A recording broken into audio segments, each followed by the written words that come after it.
Friends, तो आज हम डिस्कस करेंगे data structure and algorithm syllabus के बारे में। इसे हम शॉर्ट में DSA भी बोल सकते हैं। तो आपको स्क्रीन में दिख ही रहा होगा कि मैंने इसको 5 यूनिट में डिवाइड किया है।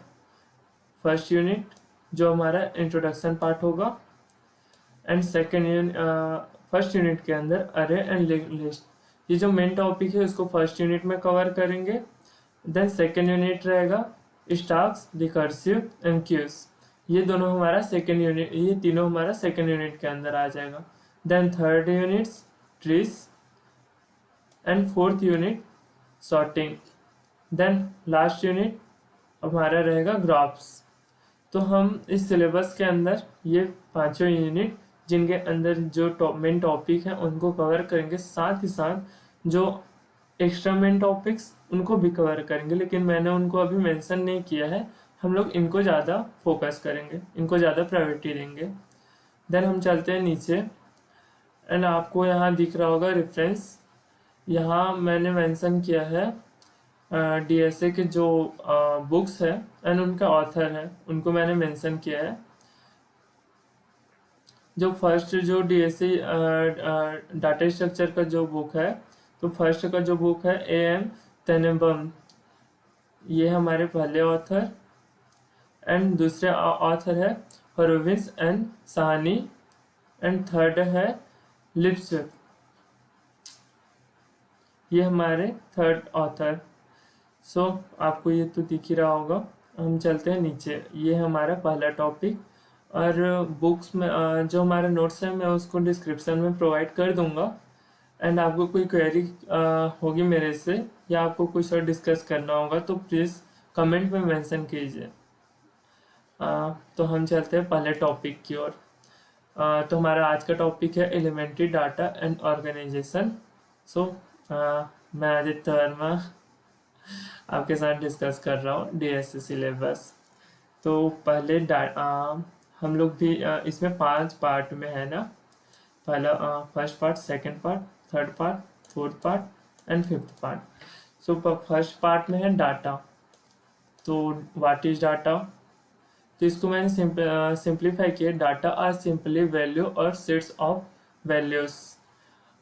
एग्जाम्पल जैसे आपको बताता हूँ। A is equal to constant value लेते हैं हम इसका 5, ये हमारा A इज इक्वल टू 5।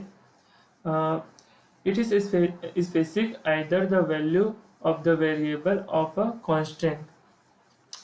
जैसे कि आप समझ ही रहे हैं, A is equal to 5 and B is equal to A। Sorry मैं 5 बना रहा था, तो B is equal to A। तो यहाँ पास आप देख ही सकते हैं, वेरिएबल A की वैल्यू 5 एंड वेरिएबल B की वैल्यू A। तो दोनों फर्स्ट जो वेरिएबल है उसका वैल्यू कांस्टेंट है, लेकिन जो सेकंड वेरिएबल है वो फर्स्ट वेरिएबल की वैल्यू को असाइन करता है, यानी कि B is equal to A, then A is equal to 5। Now आप समझ ही गए होंगे, specific either the value of variable. मैं यही बता रहा था कि जो वैल्यू रहता है वो कांस्टेंट भी रह सकता है, या पहला वेरिएबल दूसरे वेरिएबल की वैल्यू को भी क्या कर सकता है, दूसरे वेरिएबल की वैल्यू को भी असाइन कर सकता है। जैसे इसमें आप देख ही सकते हैं, फर्स्ट वेरिएबल की वैल्यू 5, देन सेकेंड वेरिएबल की वैल्यू फर्स्ट वेरिएबल की वैल्यू को असाइन कर रही है, स्पेसिफाई कर रही है। इसका मैं एग्जांपल भी है, जैसे mark of student, name of employees, address of customers. जैसे कि A, ये हमारा एक डाटा वेरिएबल है, जो इसको हम 5 भी असाइन कर सकते हैं। देन यहाँ पे लिखा है सेट्स ऑफ वैल्यूज, यानी कि A, एक सेकंड में इरेज कर देता हूँ, फिर आपको अच्छे से सिंप्लीफाई करके बताता हूँ।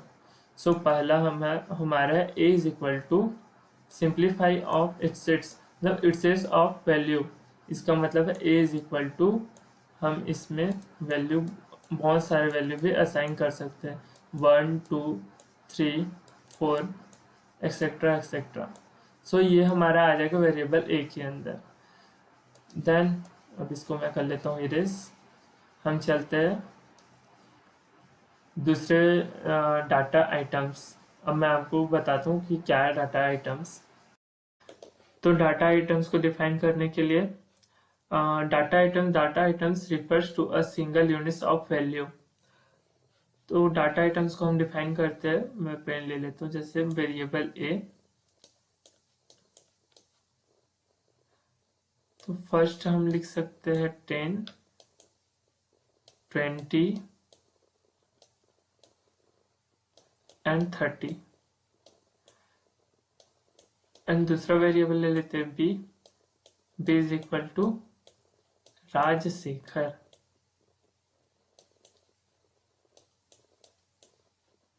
ये राज, देन सॉरी मैं कर लेता हूँ इसको इरेज, राजशेखर।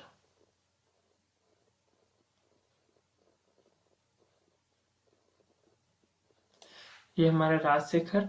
तो जो वेरिएबल जिसका डाटा दो भाग में फर्दर डिवाइड ना किया जा सके, तो हम उसको बोलेंगे collection of elementary data items. जैसे 10 20 30, इसको हम फर्दर टू पार्ट्स में डिवाइड नहीं कर सकते, तो ये आएगा हमारा elementary data items. And then Rajasekhar जो सेकेंड वेरिएबल का डाटा आइटम्स है, तो इसको हम बोलेंगे ग्रुप ऑफ आइटम्स, जिसको फर्दर टू पार्ट में डिवाइड किया जा सके। Raj first part, then Shekhar second part. अब हम चलते हैं फील्ड में। Field is a single elementary unit of information representing. Field एक सिंगल यूनिट होता है जो इंफॉर्मेशन को रिप्रेजेंटिंग करता है। किसके इंफॉर्मेशन को? डाटा आइटम्स या डाटा जो वेरिएबल रहेगा उसको। अब फील्ड्स को नहीं लिखोगे, फील्ड नहीं लिख रहे हो, नहीं लिखोगे तब भी चल जाएगा, आप डायरेक्ट रिकॉर्ड लिख सकते हो। अगर आप डायरेक्ट रिकॉर्ड लिख रहे हो तो फील्ड को क्रॉप करके आप यहाँ बस लिखिए data item.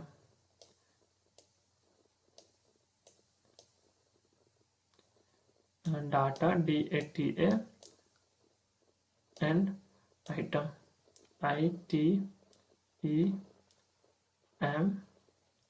Data items. Sorry थोड़ा सा इसको आई बना देता हूँ। आप यहाँ से लिख सकते हैं डाटा आइटम्स। तो डाटा आइटम्स तो कलेक्शन ऑफ डाटा आइटम्स, या मैं एग्जांपल के लिए ले लेता हूँ, किसी स्टूडेंट का डाटा आइटम्स निकालना है हमें। तो स्टूडेंट का डाटा आइटम निकालना है, तो जैसे स्टूडेंट का नाम, नेम, स्टूडेंट की एड्रेस एंड स्टूडेंट का मार्क्स एंड स्टूडेंट का सब्जेक्ट, सभी उसमें मेंशन किया जाता है, जो कि डाटा आइटम्स में डाटा आइटम्स होती है।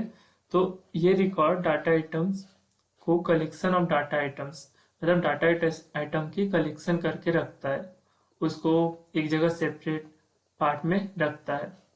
अब हम चलते हैं नेक्स्ट टॉपिक फाइल की ओर। तो फाइल रहता है कलेक्शन ऑफ रिकॉर्ड्स। जो फाइल है वो है कलेक्शन ऑफ रिकॉर्ड्स। तो रिकॉर्ड्स है डाटा आइटम का कलेक्शन, एंड फाइल है रिकॉर्ड का कलेक्शन, जिसमें स्टूडेंट का पूरा डाटा एंट्री हो, उसको फाइल सेपरेट रखता है, जिससे ढूंढने में या फिर वो फाइल उसको एक जगह सेपरेट, जहाँ कहीं खोए ना, ऐसा एक जगह सेपरेट उसको जमा के रखता है। तो आप समझ ही गए होंगे। तो ये हुआ हमारा आज का टॉपिक। तो मिलते हैं हम नेक्स्ट टॉपिक में। Thank you for watching my videos.